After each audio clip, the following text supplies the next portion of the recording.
to the We Love Wrestling spot. My name is Terry. I'm with Danielle from the Pretty Hills and Lauren from We Love Wrestling also. Today we are with Vita VonStarr, the greatest show in the square circle. Thank you for joining us today, Ms. Vita VonStarr. Thank you so much for having me. The first question I always ask is, why do you love wrestling, or what started your love for wrestling? I love wrestling because it's a performance art to me. And I've performed my whole life. I've trained as a high-level athlete my whole life. So as far as being a performance art and being an athletic discipline that takes a lot of demand and a lot of work to be good at it, that's what initially drew me to wrestling. And I fell in love with the training. I love pushing myself. I love the cardio. The cardio is awesome. It pushes me in a different way than I've pushed myself in previous disciplines that I've worked in. I skateboarded and snowboarded for a long time, so I took a lot of bumps before even getting into wrestling. I understood the importance of competition as well as putting on a show. My shoot job for the last 10 or 12 years has actually been Circus. It's a gimmick, but it's also my shoot thing. So I primarily am an aerialist. I hang from the ceiling and flip around upside down. So I love flipping around. I love pushing my body to the limits, and I love entertaining. So all those things, I was pro wrestling, And then, as soon as I started training and started taking classes, I was just immediately hooked and just learning all the different styles. I love lucha, and I love learning little bits of everything, and you just never learn everything. There's always more technical stuff. There's always more psychology, and it's a never-ending learning process to me, which I find really interesting, as well as the way that wrestling tells stories, I think is really interesting and cool. Well, I'm interested now. You said you're in the circus, you're an aerialist. How is that? I mean, are you the one to do on the track the flying back and forth? Yep. I do all the ribbons. I spin around up in the air. I love it. I do all different kinds of work. So yeah, I do a lot of theatrical performances, a lot of corporate events. So I'll get booked for a rich guy's birthday party or something like that. I've done a lot of weddings, which aren't the most artistically challenging, but it pays the bills. All the most fun shows that I've enjoyed have been just artistic, theatrical, crazy costumes, a lot of leeway for personal interpretation of the act and stuff like that. So yeah, again, it's just I don't go to the gym. That is my workout. And it's awesome because I get paid to play, just like wrestling.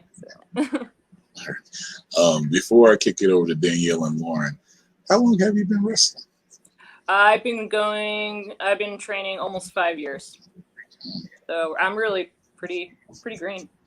Pretty green. Danielle, Lauren, who wants to take this? I always drop out and I'll come back at the end. Mm-hmm. I have a follow-up just to what you were saying about the circus or what you do. Yeah, I'm just curious, how tall are you? I'm 5'7". 5'7". Okay, so that's tall. I mean, I'm 6'2", so I'm tall. So everybody shorter than me is short. But I feel that's pretty tallish. So could you see someone that's 6'2" being able to be an aerialist, or? It occasionally happens. It's rare, but occasionally happens. Yeah, I'm a little bit on the tall side in those circles, so I tend to be the base a lot. If we're in a duo act, I'll be the one who's hoisting the other person and flipping him around. But yeah, there's some very tiny people in the circus. I can imagine. There's some tiny people. I can imagine. I've been very flexible my whole life until like I reached a certain age and I can barely get out of my bed in the morning. So I know my prime is past for that. I mean, that's a thing. You know, I hear that. I'm a coach also, and I hear like stuff like that all the time. But yes, and trust me, like I've had my share of injuries, and I like feel that shit when it's like raining and stuff. But anything can be learned, and anything can be, you know, it's like any type of training. You can put time into it, and like having natural flexibility is awesome. Like most people do not have that, so like when I see someone who has that, like it's awesome. I always try and like, you know, push them and like see what they can do. But even just like general flexibility, mobility stuff, I think is really underestimated a lot with training. So I always make that a regular part of everything. You know, you got to get those hips open, you got to get the shoulders open, and like I see in wrestling training too all the time. I'm just like, hey man, like you need to spend some time on those hips there. You know? Yeah, yeah, that's true. I mean, we incorporate a lot. I do volleyball, so we incorporate a lot of.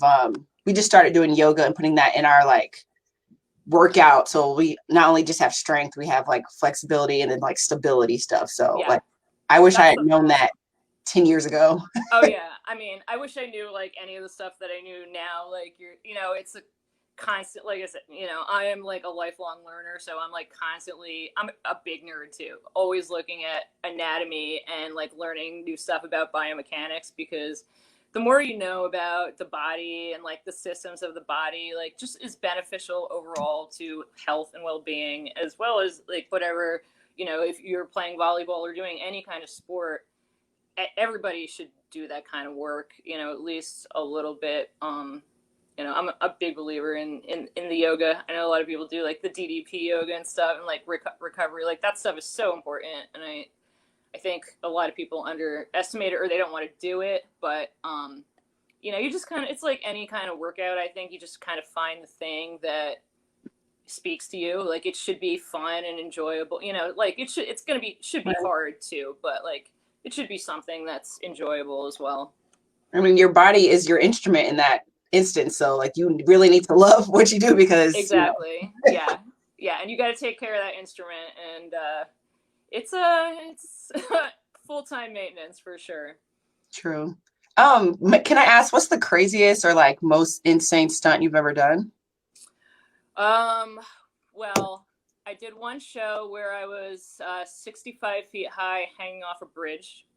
That was a fun one. That was in Philly. Kelly Drive is like a really well-known kind of park area. And it was such a cool show because it was, you could rent boats. Like if you came to the show, you could rent a boat and then like be on the river and like watch the show from the river. And then I'd be at the top of this bridge, like waiting to come down and like do our thing. And the sun is setting and I'm like with my friends, like way up high in the sky. You know, it was very surreal. And I love the outdoors. I love being outside and doing installation art like that. So that was definitely a cool show. That was a fun experience. And you know, definitely kind of not a thing that happens too often. So gotcha. That sounds, yeah, I'm tall, but like heights freak me out. Like I could barely get in a plane these days. So I love it. Kudos to you. I know that you mentioned Philly, and we kind of talked about that before, and it's actually one of my favorite cities. Recently, one of my favorite cities. And we talked about Rocky, of course. Can you tell us like maybe what your favorite thing about Philly, or if you had to describe it to someone who's never been there?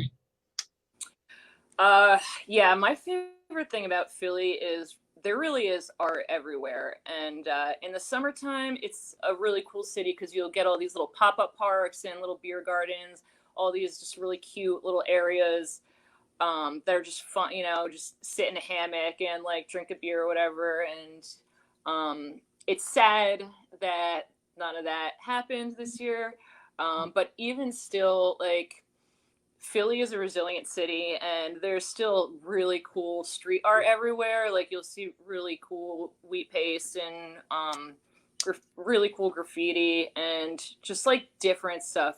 You know, we have so many art schools here, and just the whole vibe of Philly is just like artsy and cultural. So that's definitely a thing that has like, you know, just been one of my favorite things about living in Philly is there's just always art of some kind. And, you know, there's always, usually in good times, there's always some kind of show going on. We have a really cool fringe scene in September, and just always something, you know, no matter what you're into, there's always something to go see and do. So. True. Very nice. Yeah, I agree. That's why it's one of my favorite places to go nowadays. Yeah. Sure. Yeah, the mural thing, like we have a big mural arts program, and we do mural arts tours. You can just like walk around the city and just see like all these beautiful, like amazing murals that are just so cool. So yeah, I love it. Very nice. Way to hype up your city. You know, I have a few more questions, but if you want to jump in, like I don't want to feel like I'm like just.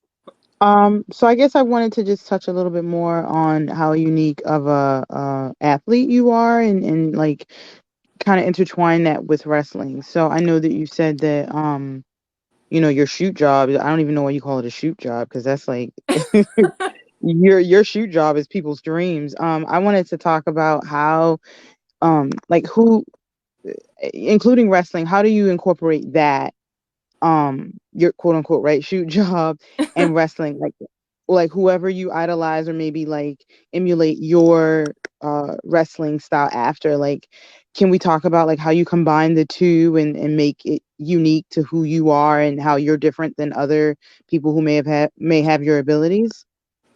Yeah, totally.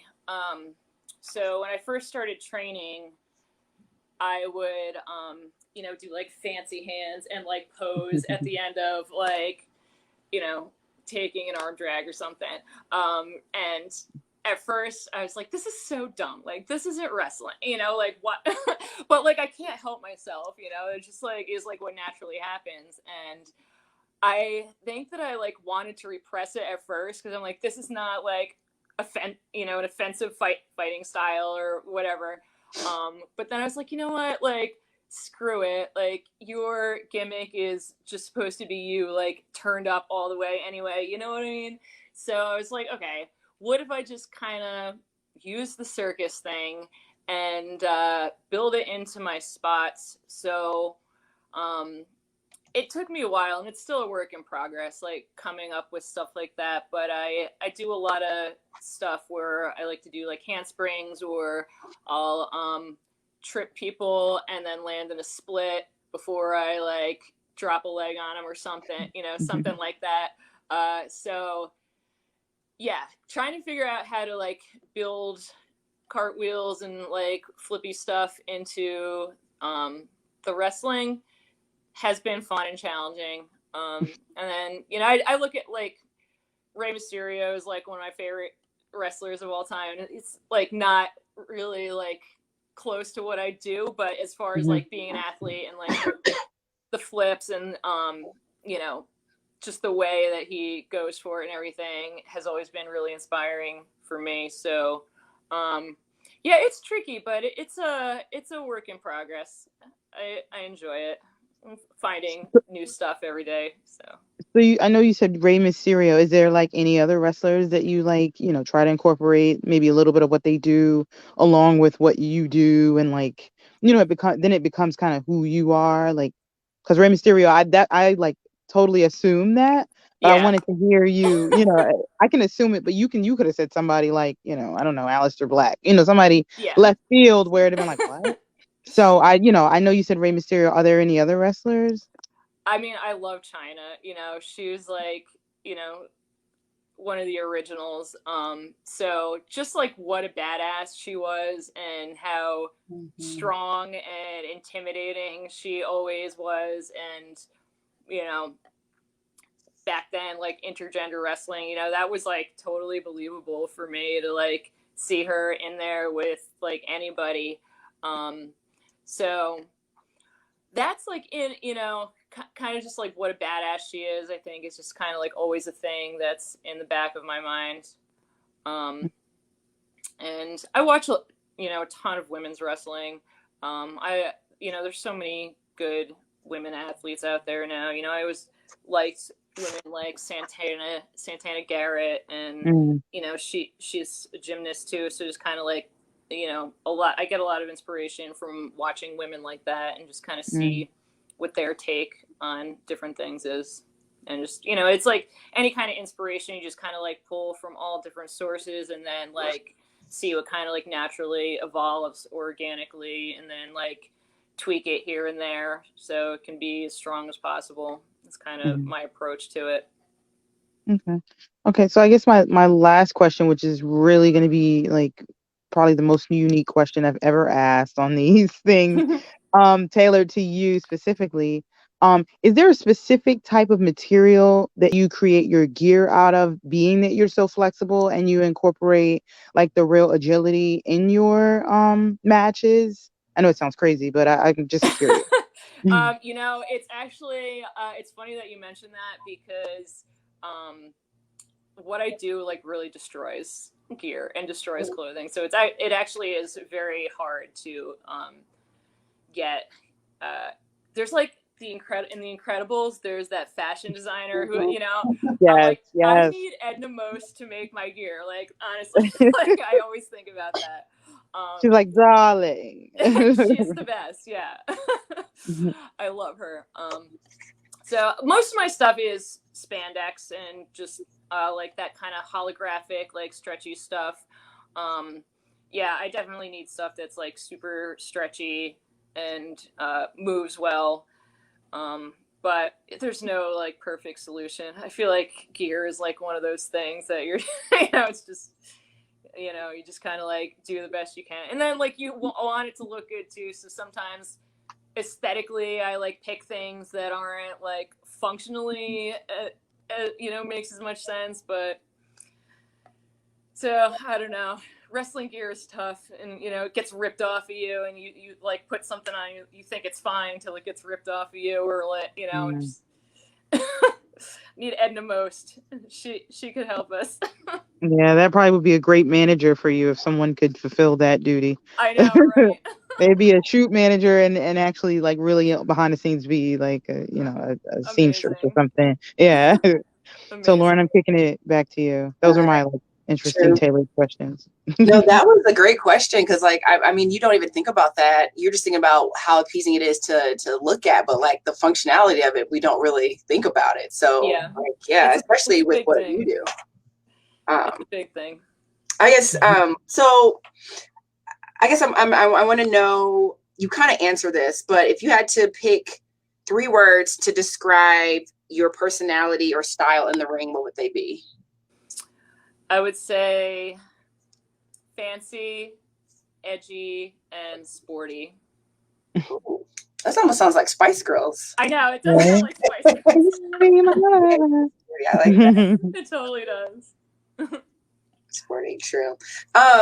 What accomplishment are you most proud of so far in your career? So far, the big highlight for me has definitely been working with Ring of Honor. That's been one of my dreams, like, since I started training. And I started training with Cheeseburger and Zoe Skye about 2 years ago at this point. And when I started training with them, that was when my wrestling really took off, and I just learned so much more about structuring matches better and using psychology better. And then through them, I got to train with Delirious a bunch of times, and then he connected me with Vinny Marcellia of Ring of Honor, and we put the faction together, the Righteous, and I didn't even know it was a thing till literally like 3 hours before the show that I debuted on. And I was just told to like show up and, you know, see what happens. I thought I was going to have a dark match or something. I had no idea that they were going to put me in a faction, and it was crazy. I like couldn't believe it.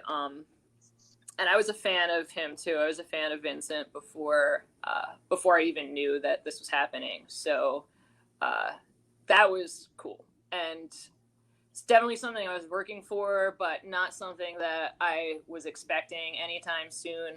And yeah, I had a bunch of setbacks before that with like injuries and stuff like that, and you get down about, it's easy to get down about stuff in wrestling, and then that happened. It was a total surprise, and I was like, holy crap, like this is awesome.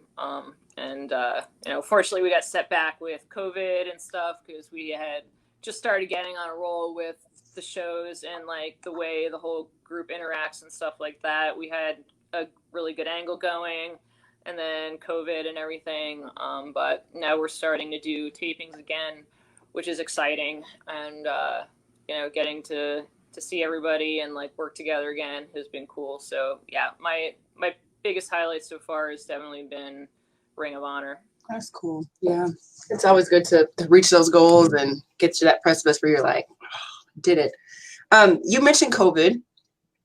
So this is kind of going into another question. How has a year in a pandemic changed your routine or your training or your performance? You kind of touched on it a little bit, but what has it really kind of done? Oof. Yeah, this has been so hard for everyone, being in the arts and entertainment, everything died. Everything, just all the news that I hear still about, that some of the big companies filing for bankruptcy, and Broadway getting pushed back till like late next year. Just everything is really depressing. I'm still figuring it out. I'm like, we're in this for the long haul, like not getting to travel has been a really big one. Because previously I was relying on traveling and shows for my main income. So coaching has been my day job for a really long time. So I've been able to do that here and there. I do some personal training on Zoom with some of my clients. I was able to work out outside a bunch up until recently. Now it's starting to get cold again, but I was working outside with people a lot. So that was getting me by a little bit. As far as training, I probably overtrained in the beginning, actually, when everything shut down and it was like, oh, okay, we're like really on strict lockdown here. Fortunately I have had access to my studio still, and that really got me by, because if it wasn't for that, I would have been going crazy. So I would just go to my studio every day and basically work out till my arms and legs were falling off. And I was just like sore, so sore, like for the first few weeks of quarantine, because there's really nothing else to do. So I definitely like overdid it with the workout. I mean, I learned a lot, like I said, I'm like a big nerd. I'm always doing research on different kinds of workouts and nutrition plans and stuff like that. So I learned a lot of stuff like that, which is cool. I tried to like take as much advantage of the time as possible, but it's also hard to be motivated when you don't know what's going on in the world and you can't plan. So it's been hard. It's been honestly extremely hard. I'm like definitely like hardcore struggling with it still. We've had little bits here and there with like, the outside wrestling shows have been wrestling, and then we have, of course we have GCW coming up. So there's been some stuff here and there that I'm like grateful for, at anything. I'm grateful for to just be able to like work it all, to be on any production, and even just see any people like doing artistic things together. So I'm trying to just kind of like find those moments right now as much as possible, and just be grateful, even though it's not nearly what it should be. It's not nearly enough to really make a living off of right now for me personally. But I'm grateful for the stuff that is happening. So that's good. 2020 has been, it's the year of enlightenment. So I'm just like, what am I supposed to be learning here? I know. It seems like you really found yourself and found like a routine, especially being an athlete. It's hard because you want to train when you can't play, right? And then, you overtrain. So it seems like you've learned a lot about yourself.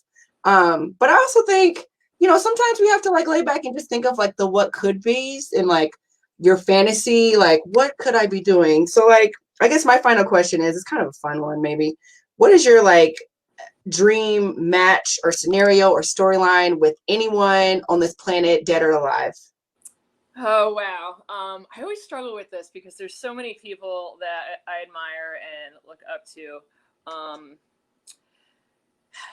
So I was saying before how Ring of Honor is like a bit, you know, has been a big goal of mine, and right now the women's division is kind of weird, you know, with everything, and the title has been kind of like a weird thing for a minute, but it's been my dream to have a shot at the women's title, to win the title. Let's be fair. Like, I want to win the Ring of Honor women's title, but even just like getting to fight for it is still like a huge thing for me. And Sumi Sakai has been a big mentor for me, and you know, she's been with Ring of Honor since day one. I love training with her. I love wrestling with her. So I would say, as like a realistic thing that could possibly happen, I want to fight Sumi Sakai for the Ring of Honor Women's Championship. All right, aim small, miss small, right? So you have to go for it. That's just what it is. Anything is possible that you put in the works to be possible. That's what I always try to tell myself. Yeah. So, but I know that I could have like an amazing match with her. So, yeah. Love to hear it. Love to hear it. That's all I got. Thank you so much. I appreciate meeting you, and I look forward to watching you and your aerial things. I think that is so fascinating. Thank you. Thank you so much for having me. It was really awesome talking to you guys. Oh, we're not done yet. All right. We're not done yet. We got to ask about the Generation Championship Wrestling Diamond Cup. Yeah. Your challenger, Zoe Skye. I've been privileged to see her wrestle maybe 3 times in person this summer. She's aerial, kind of like you said, describes your style as. Is there anything that have you been watching Zoe Skye? Yeah, I've been on a few shows with her. And, you know, it's always hard to like watch shows sometimes when you're calling a match and stuff like that. But she's awesome. I'm really excited about it. I wrestled one of her Holiday last weekend. They travel together a lot, so they're kind of like in the same crew, and she's awesome. I mean, she's been around a long time. Like, she knows how to work, and I was waiting to see who I would get paired up with there, because they were all good choices. I was like excited about, you know, whoever it ended up being, I was excited about it. But then when I saw it was her, I was like, yeah, I'm like already kind of like starting to run through some stuff in my mind, like as far as like my match with her. And yes, I definitely have a ton of respect for her, and I'm really looking forward to our match for sure. Okay. Looking at the rest of the field, the competitors, you said you was wondering who they was going to match you up with. Are there any competitors who you got your eye out that you might think is your other biggest competition? Yeah. I think Priscilla Kelly would be fun. I like her vibe a lot. She's interesting. I like Renee Michelle a lot too. You know, she's like super talented and athletic.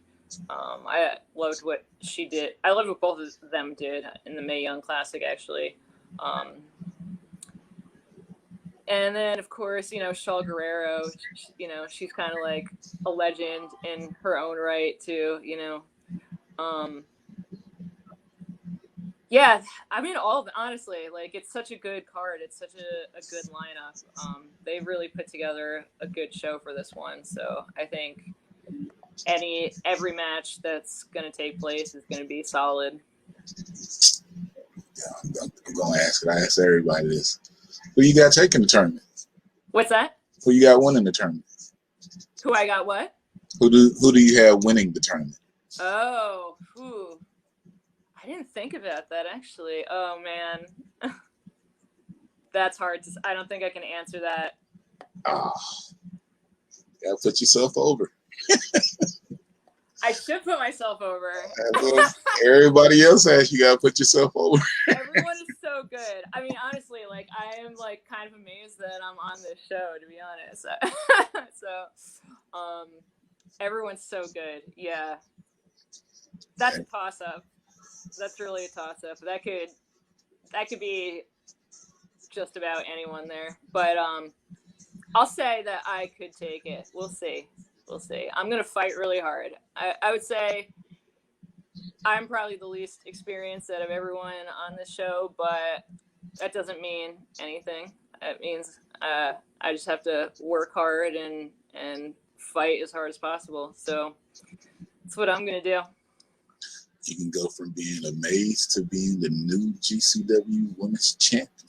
That's right. You guys can watch it on the Title Match Network November 13th at 7 p.m. Or if you're in Tampa, you can buy some tickets and come on down and watch us. Let's see. Before we close out, our last segment that we do is called the Put Yourself Over moment. This is where you give out your social media, any websites or where they can buy your merch or anything new that you have coming up. If you can let the people know that. Yeah, I'm on Twitter, VonStarr, and I'm on Instagram as Vita VonStarr, and that's VITAVONSTARR. And you can find me on Facebook as well. And I actually do have a new t-shirt coming out pretty soon. I haven't published it yet, but I'm going to put that up pretty soon. It's getting printed now, so I'll probably start taking some pre-orders, and always have 8x10s available. And I'm just always here to talk to fans and answer questions and say hi. So hit me up. Ooh. T-shirts. Can you bring me a 2X to Tampa? I got you covered. Totally. All right. Sorry about that, guys. Danielle, Lauren, any final things before we leave out of here? I just want to say thank you for taking the time out. And I mean, thank you for the work that you do. You know, it's being unique and doing what you do is what keeps us fans. And, you know, I think it's great to run across different people who do things so differently, because it keeps us watching. You know, it keeps things interesting. So thank you. And I'm a ROH fan, so just, you know, keep doing what you're doing. It's people like us who love wrestling of all sorts, so we watch a little of everything. So don't think like, oh yeah, she's an ROH. No, we watch everything. So thank you. We love wrestling, and you know, keep on going. It really means a lot to me, seriously. Oh, I have to say this also. She's in Ring of Honor, you know, she's with the group. Also in the group is the Generation Championship Wrestling World Champion, Chuckles. He will be at the show also. Yeah, absolutely. Gotta get that Chuckles plug. Gotta put the plug in there since it's all about what we're doing. Don't leave yet. I'm gonna do my closing, but I'm Terry with We Love Wrestling. Thank Lauren and Danielle from the Pretty Hills for joining us. We thank Vita VonStarr for joining us also. And as I always say, if I love wrestling and you love wrestling, then we love wrestling. It's too sweet for the culture.